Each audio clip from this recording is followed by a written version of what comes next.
श्रीलंकाई प्रधानमंत्री के घर को श्रीलंकाई पब्लिक ने आग के हवाले कर दिया। गुस्से में जल रही श्रीलंका की जनता ने वहां के सांसद को घेर लिया, जिसके बाद सांसद ने खुद को गोली मार ली। श्रीलंकाई सरकार की चापलूसी करने वाली श्रीलंकन मीडिया को आम पब्लिक घेर कर मार रही है और अब तक करीब 200 से ज्यादा लोग घायल हो चुके हैं और 8 लोगों की जान जा चुकी है। श्रीलंका पूरी तरह से जल रहा है। लोग भूखे पेट सड़क पे उत्पात मचा रहे हैं, पेट्रोल बम चला रहे हैं। पूरे देश में इमरजेंसी लगी हुई है और पूरा देश भयंकर आर्थिक संकट, इकोनॉमिक क्राइसिस से गुजर रहा है। क्या है इसकी कुछ बड़ी वजह, आइए एक एक करके बताते हैं। Sri-Lankan Prime Minister Mahinda Rajapaksa has resigned. The resignation comes in the backdrop of raging economic turmoil and unrest in the island nation. We saw people out on the streets barely having food available to eat. The economy coming to a complete crash and much protest against Rajapaksa and his government. The Sri Lankan Prime Minister finally resigned. 1948 में श्रीलंका भारत के आजादी के बाद अंग्रेजों के चंगुल से आजाद हुआ, लेकिन अपने पड़ोसी देश भारत और चीन की तरह वो ग्रोथ हासिल नहीं कर सका, जिसकी वजह थी श्रीलंका में होते सिविल वॉर जो पूरे श्रीलंका में फैला हुआ था, जिसमें श्रीलंका में कुछ बाहुल इलाके थे जहां सिन्हली भाषा बोली जाती थी, जिनका टकराव तमिल भाषा बोलने वालों से खूब हुआ करता था, जिसके चलते पूरे श्रीलंका में खून खराबा होता था। जहां सिन्हली कमजोर होते थे वहां तमिल उन्हें मार देते थे, तो जहां तमिल कमजोर होते थे वहां सिन्हली उन्हें खून में नहला देते थे। यह सिविल वॉर 26 सालों तक श्रीलंका के लिए नासूर बना रहा, लेकिन साल 2006 में इस गृह युद्ध पर लगाम लगी। लेकिन पिछले 3 दशकों में यह गृह युद्ध श्रीलंका को काफी ज्यादा नुकसान पहुंचा चुका था। 2006 के बाद श्रीलंका की सरकारों ने अच्छा काम किया और कोशिश करी कि कैसे भी करके श्रीलंका को कम से कम ठीक से खाने पीने के लायक बना दिया जाए। इसके लिए वहां की सरकारों ने फॉरेन इन्वेस्टमेंट को श्रीलंका में इनवाइट किया, जिसका असर बहुत ही कम वक्त में दिखने लगा। श्रीलंका की इकोनॉमी तेजी से ऊपर की तरफ गई। साल 2006 में श्रीलंका में प्रति व्यक्ति जीडीपी $1,436 थी, जो साल 2012 में तेजी से बढ़कर $3,819 पर पहुंच गई और श्रीलंका फिलीपींस, इंडोनेशिया और यूक्रेन जैसे देशों से आगे निकल गया। साथ ही श्रीलंका में 16 लाख लोग गरीबी से बाहर निकल गए, जो वहां की टोटल पॉपुलेशन का 8.5% था, जिसके चलते श्रीलंका में मिडिल क्लास की एक बड़ी तादाद देश में उभर कर बाहर आई थी और श्रीलंका साल 2019 में वर्ल्ड बैंक की रैंकिंग में अपर मिडिल इनकम वाले देशों की लिस्ट में शामिल हो गया था। जहां एक तरफ श्रीलंका तेजी से कामयाबी की तरफ बढ़ रहा था, तो वहीं दूसरी तरफ श्रीलंका के अंदरूनी हालात उसकी जड़ों को खोखला करने लगे थे, जिसकी 2 मेन वजह जो श्रीलंका के लिए काल साबित हुआ। पहला, श्रीलंका पर बढ़ता कर्ज और दूसरा, देश में बढ़ते कम्युनल वायलेंस। कर्ज की बात करें तो साल 2006 के बाद श्रीलंका ने खूब कर्ज लिए। उस कर्ज से देश की इकोनॉमी को बूस्ट तो मिला, लेकिन इस दौरान श्रीलंका का कर्ज बढ़कर देश के टोटल जीडीपी के 119% के बराबर हो गया, जिसके बाद साल 2015 में कर्ज वाली नीतियों पर रोक लगी। इससे ऊपर श्रीलंका की इकोनॉमी तो ठीक दिखी, लेकिन फिर भी देश का कर्ज बढ़ता ही रहा। फिर आता है कोरोना, जो श्रीलंका के लिए ताबूत की आखिर कील साबित हुआ। श्रीलंका का ग्रोथ रेट कम हो रहा था, लेकिन कर्ज बढ़ रहा था और इस बढ़ते कर्ज का सामना श्रीलंका टूरिज्म की मदद से कर रहा था। साल 2018 में श्रीलंका का बिजनेस लॉस $10 अरब का था, तो वहीं श्रीलंका को $5.6 बिलियन की इनकम सिर्फ टूरिज्म से आती थी, जिसकी मदद से वो अपने टोटल कर्ज के आधे से ज्यादा की भरपाई सिर्फ टूरिज्म की मदद से करता था। लेकिन कोरोना श्रीलंका के लिए भयानक खौफ की तरह आया और उसके टूरिज्म इनकम को पूरी तरह से खा गया। कोरोना की वजह से श्रीलंका की टूरिज्म इनकम ठप हो गई, जिसके चलते श्रीलंका का कर्ज बढ़ा और साथ ही उसके बढ़ते ब्याज ने वहां की सरकार को बड़ा झटका दिया। इन सारी सिचुएशन से निपटने के लिए श्रीलंका की सरकार ने ज्यादा नोटों की छपाई करनी शुरू करी, जिसकी वजह से देश में महंगाई बढ़नी शुरू हुई। इसके अलावा जो सबसे बड़ी गलती श्रीलंका ने करी वो थी अंतरराष्ट्रीय मदद। श्रीलंकन सरकार को उनके इकोनॉमिस्ट ने यह सलाह दी कि वो अंतरराष्ट्रीय मदद ले लें, लेकिन श्रीलंकन सरकार ने ऐसा करने के बजाय चीन जैसे पड़ोसी देशों से कर्ज ले लिया, जो उसके गले की हड्डी बन गया। तो दूसरी तरफ सेंट्रल बैंक ने रुपए की कीमत को कम कर दिया और आयात पर रोक लगा दी। इन सब के चलते श्रीलंका बुरी तरह से कर्ज के दलदल में फंस गया। यह पहली वजह थी जो वहां की सरकार के गलत फैसलों की वजह से श्रीलंका को तबाही की तरफ ले गया। लेकिन इसकी जो दूसरी वजह बनी वो थी श्रीलंका में बढ़ते कम्युनल वायलेंस। श्रीलंका में रहने वाले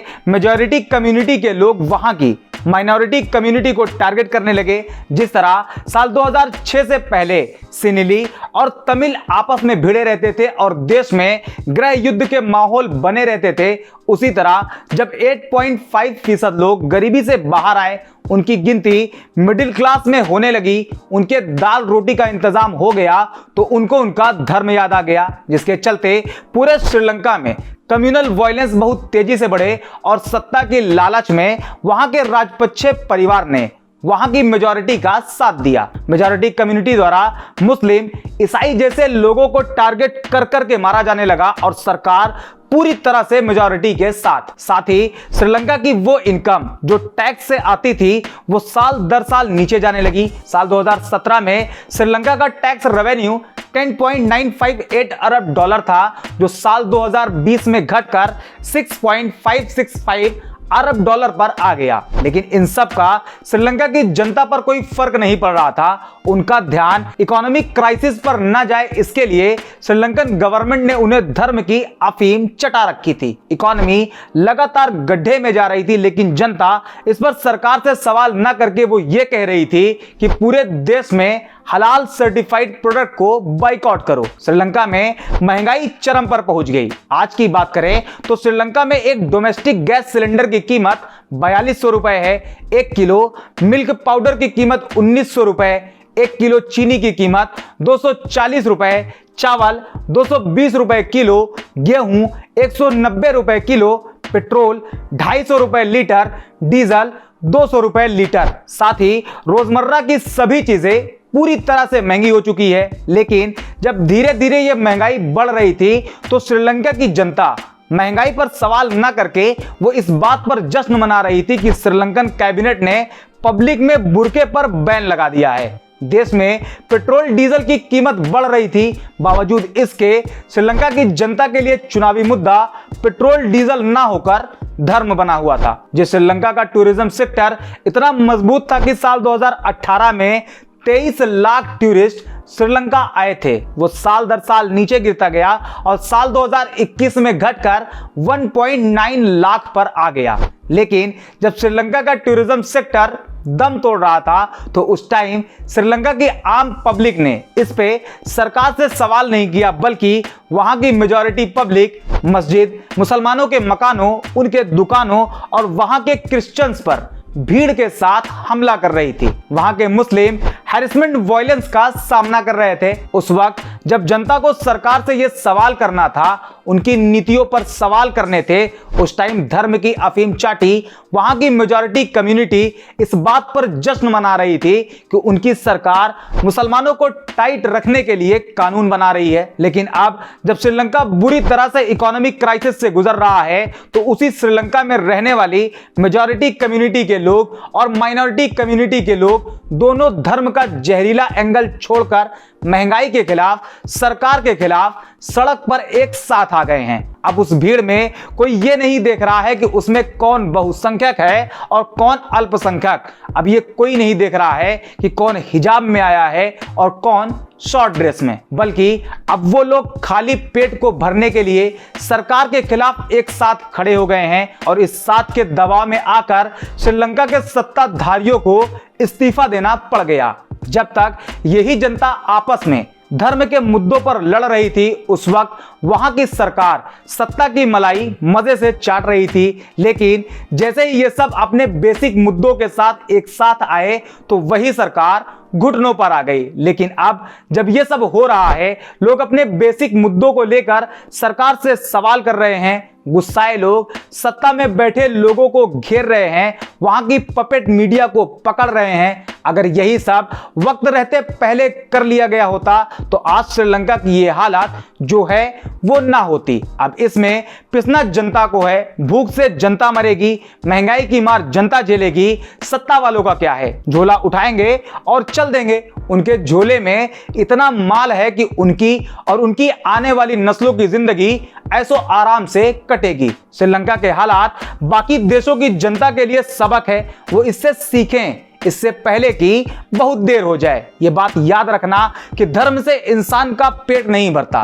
धर्म इंसान का अपना इंटरनल मामला है कि वो किसे मानता है, किसे पूजता है।